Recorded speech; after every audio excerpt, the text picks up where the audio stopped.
Sí, se hace difícil porque cuando uno conversa con distintas doctrinas religiosas, de bueno, pero por lo menos conoce los sumerios, no, conoce el cristianismo primitivo, no, conoce de esto. Entonces, como que se hace demasiado difícil hacer estos enlaces, como bien lo acabas de hacer, cuando la otra parte como que desconoce esos puntos. Entonces, como que, oye, uno siente esta impotencia de no llegar a ese punto, de hacer esos enlaces para abrir la conversación y al final da la impresión de que se está hablando de un único Dios, del Dios infinito, de este Yahvé, y es muy incompleta esta conversación. Acá de hacer mención de la característica violenta de este Yahvé, y me llama la atención en otro de tus videos que hablas bien o mucho del dios Crono Saturno. Eso es como que una investigación nueva para mí, porque algo, sí, que no había escuchado mucho sobre la relación de Yahvé ya con los dioses helenistas, ni siquiera con los dioses de los sumerios, que también, sino viene por la parte helénica del asunto.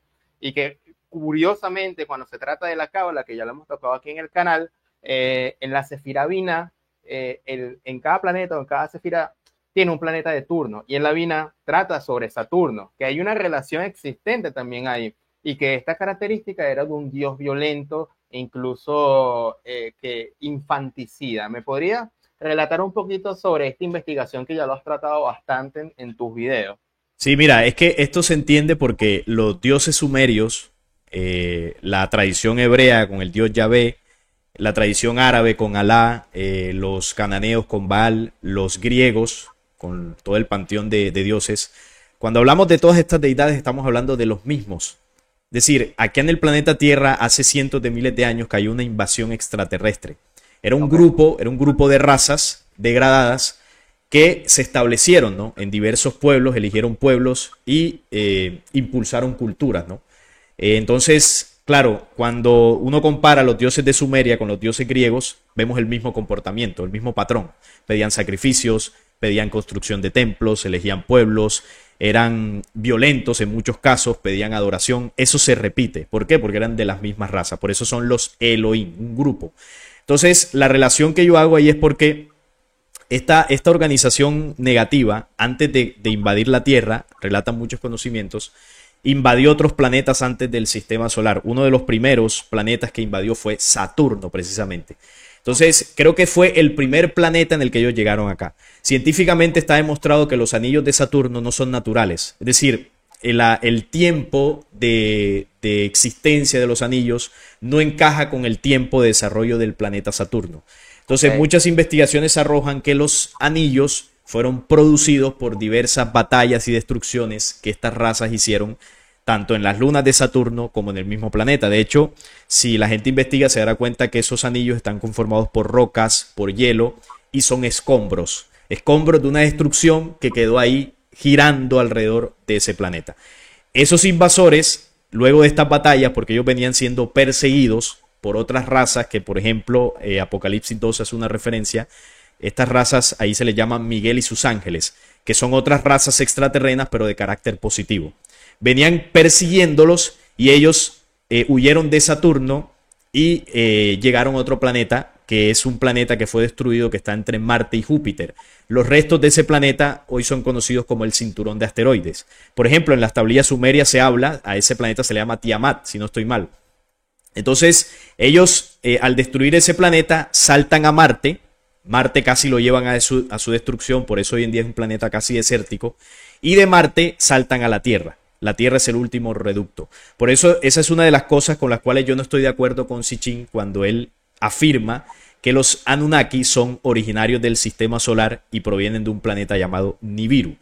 Yo he concluido que esa parte de lo que enseña Sitchin no es correcto, porque los Anunnaki y estas razas no son originarios del sistema solar, vienen de otros mundos y de otra parte del universo, y cuando llegan al sistema solar llegan a invadir. Ellos no son originarios de ningún planeta de este sistema solar. Sí es cierto que hay un planeta alejado que se le cataloga como Nibiru, pero ahí no habita ninguna civilización, ni nunca habitó ninguna civilización. Tampoco es cierto que vinieron buscando oro. Ellos caen aquí porque venían siendo perseguidos en una batalla estelar.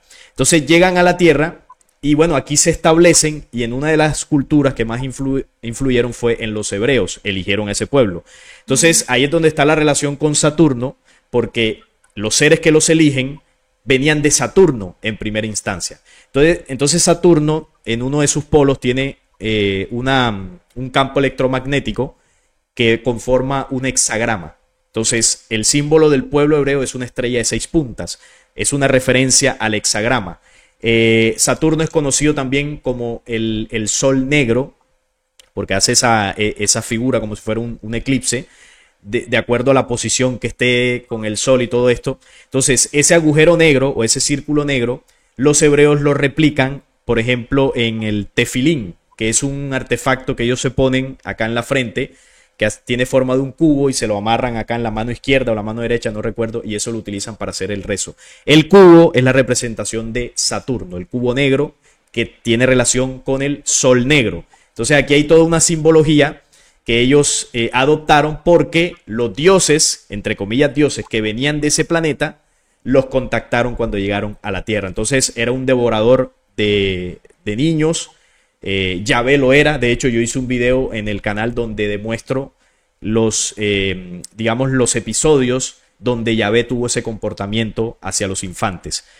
Porque eso no solamente era de Baal o de Moloch, como se denuncia. Yahvé lo hacía también, solo que esto se maquilló, se manipuló, se quitó de la Biblia para que no estuviera manchado de esa forma, pero ahí está. Entonces, tenía apetito por los niños. Y todo esto se relaciona con la adoración a Saturno, además del tema del Shabbat, el día número 6. Saturno es el planeta número 6. Entonces, todo tiene una relación, ¿no? El Shabbat o el Saturn Day, que es el sábado, que es el día de Saturno, Saturn Day. Entonces, ahí está toda una relación, que esto obviamente lo toco aquí superficial, pero hay más datos que relacionan la adoración del pueblo hebreo a un dios que realmente es el dios Saturno, porque pertenece a las razas que provienen de Saturno.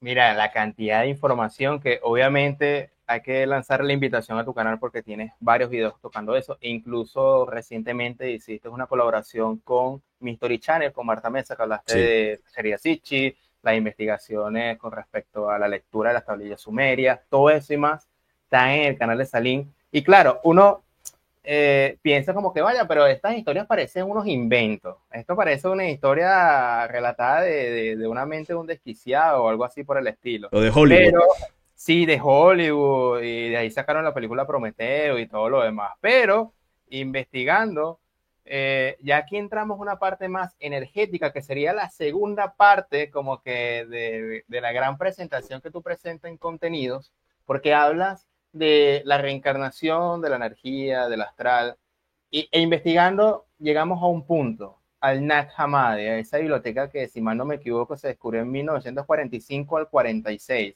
y caen unas fuentes donde se replantea una vieja filosofía o modo de vida que venía del cristianismo, que sería la gnosis, y a partir de ahí entra el tema de los arcontes, que vamos a tocar un poquito más adelante en esta conversación. Pero para introducción, ¿qué es el Nag Hammadi y por qué es tan importante en esta conversación? Que obviamente si no la incluimos, va a parecer todo esto como que sacado de la manga.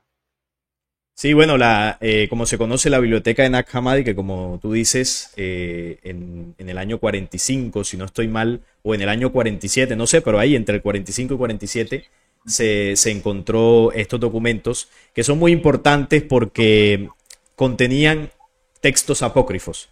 Los textos apócrifos fueron excluidos de los, entre comillas, libros sagrados, entre ellos la Biblia, en diversos concilios, y los apócrifos tienen una condición.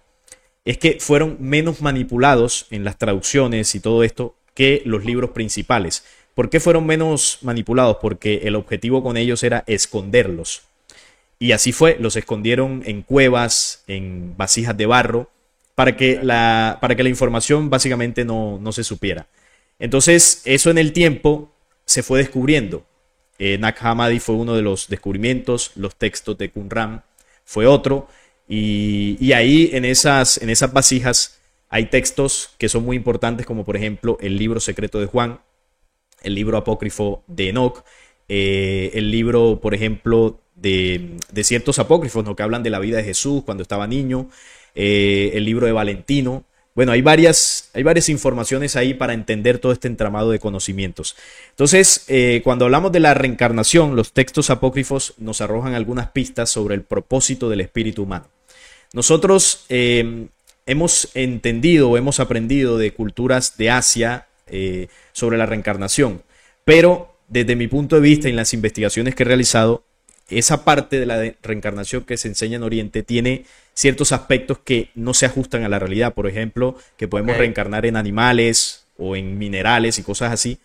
Eso no es cierto, y no es cierto porque hay otros conocimientos que nos enseñan que no es así, como por ejemplo los conocimientos de Hermes desde el tiempo del antiguo Egipto, o incluso los conocimientos de Top en la Atlántida.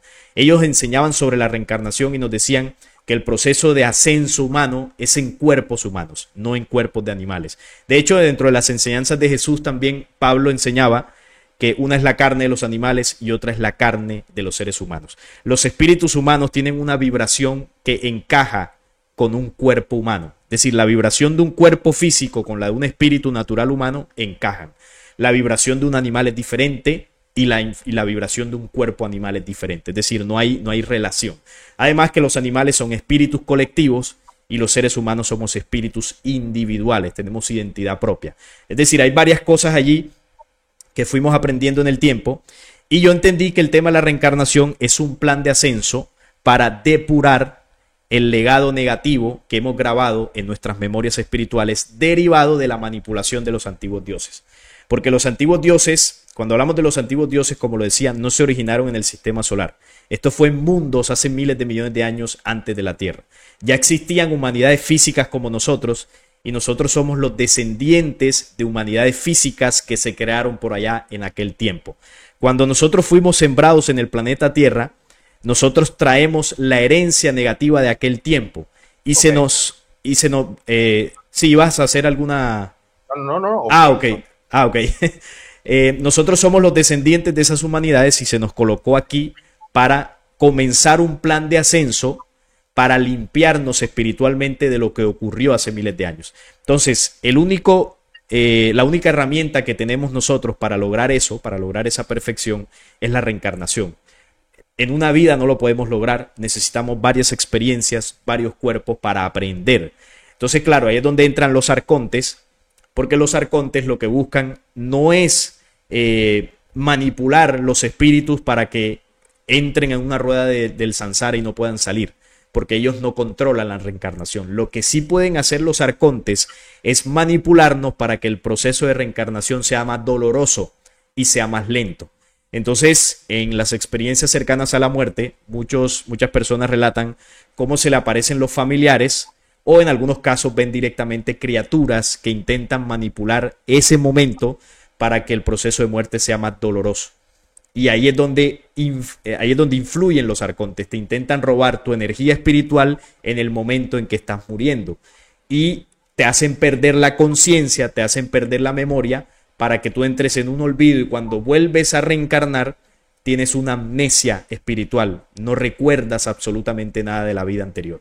Entonces, es un proceso donde los arcontes nos manipulan en ese momento, pero también lo hacen en vida.